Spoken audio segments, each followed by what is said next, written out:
Good evening and welcome to another episode of Engine Talk.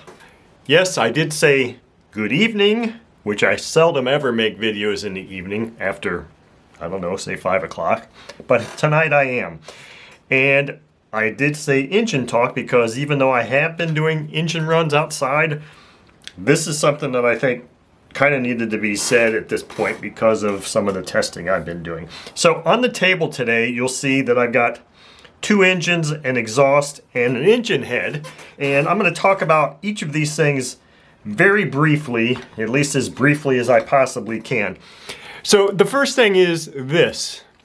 Everybody probably recognizes this as an Enya 4-stroke engine, and this just so happens to be an Enya 60 4-cycle engine that amazingly, a buddy of mine, subscriber to the channel, person I've sold or given engines to before, contacted me a couple of weeks ago, and we had lost contact. In fact, I hadn't heard from him since I was in Florida, which has been almost 4 years now.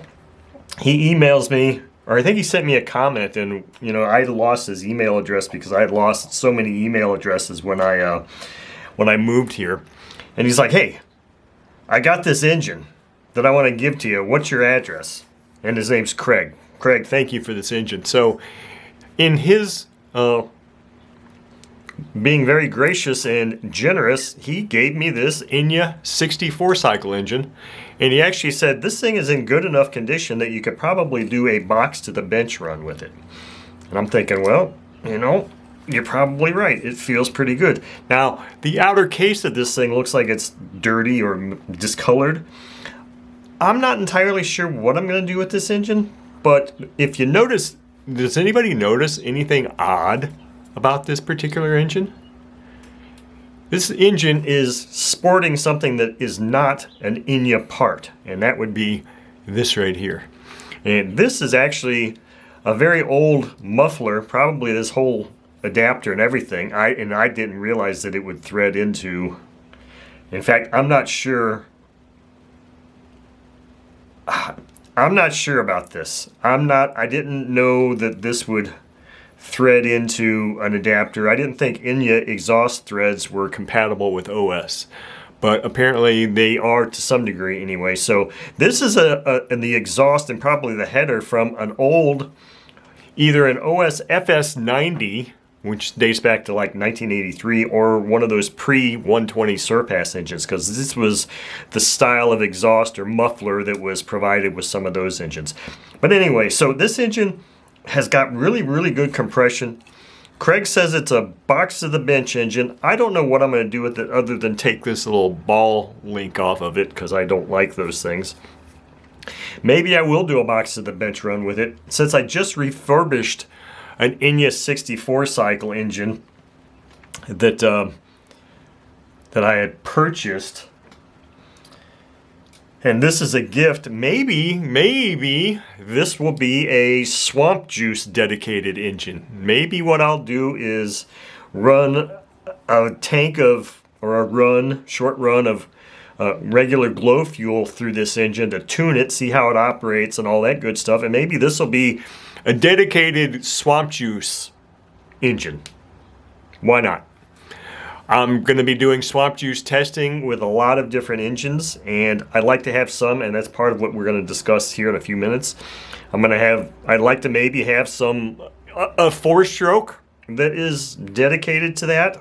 I already had one in mind, which was a Magnum XL61 RFS that Chris from Perky Plains RC gave to me. I was thinking about making that my dedicated swamp juice 4-stroke engine, but who knows, maybe this one will be too.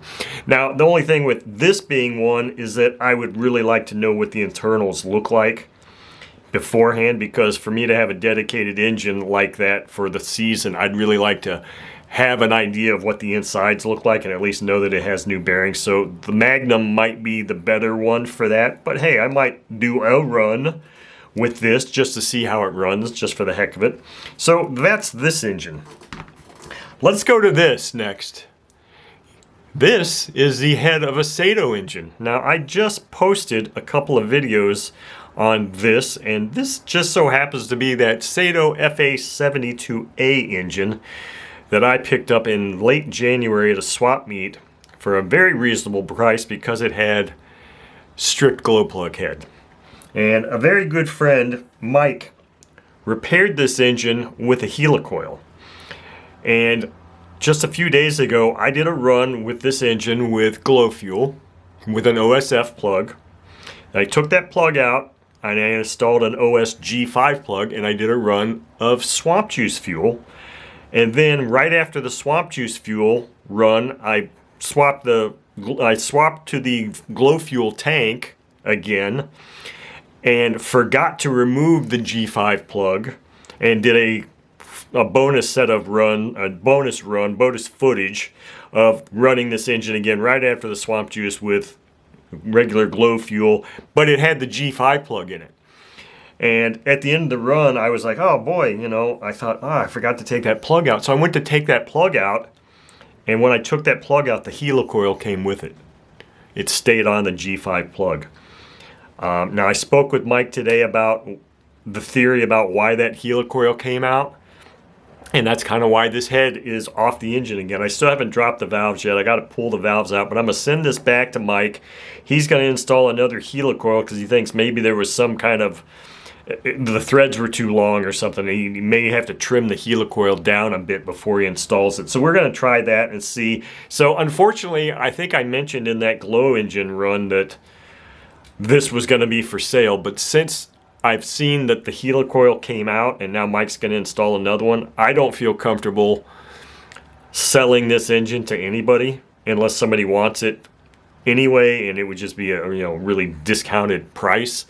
But other than that, if nothing else, because I don't know if another helicoil is going to last or not, I will probably end up just keeping this engine. And what I told Mike I would probably do is when he puts another helicoil in there, I'll put a brand new OSF plug in there, and that'll just be the plug that stays in this engine. And I'll just keep running this engine with that plug whenever I run this engine, and then that'll be it. And then if that plug blows or goes bad, then I'll take it out and see what happens. But so anyway, that's why I have the head here. So the next two things are these guys. What I have here is a recent eBay purchase, which was incredibly inexpensive. This is a Magnum 108 two-stroke engine, and it just so happened to come with this Bisson single opening pit style exhaust, which I don't know that I'll use, but I think I've got another exhaust that will fit on this engine, another muffler. But so anyway, this Magnum 108, so I've done some swamp juice testing, and this I've decided, this was when I purchased this, it said the seller said, hey, I've just replaced the bearings and it's all cleaned up. But I can tell that this rear cover isn't on right. It needs to be rotated, and even though it's got cleaned up, I think he said cleaned up, or it's got fresh bearings, I'm going to disassemble this anyway and install Boca bearings in it. And then this will be a dedicated swamp juice engine.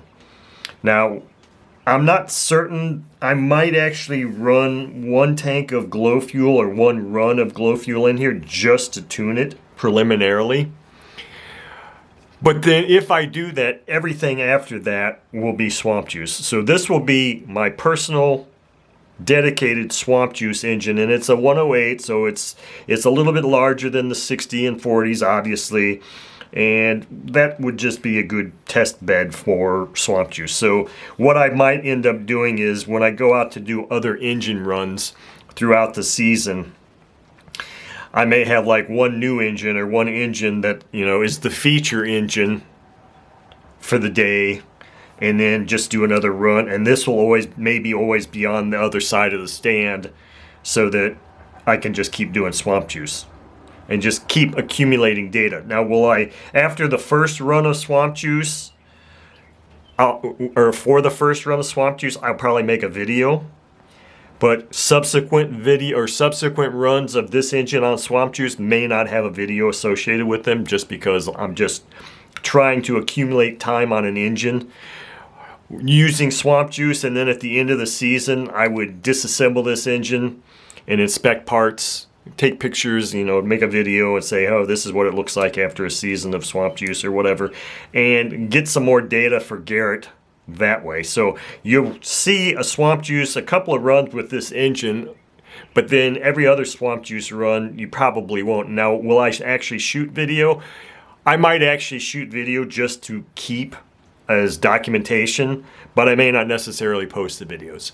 So that is our engine talk video for today and kind of some of the plans going forward with some of these new additions.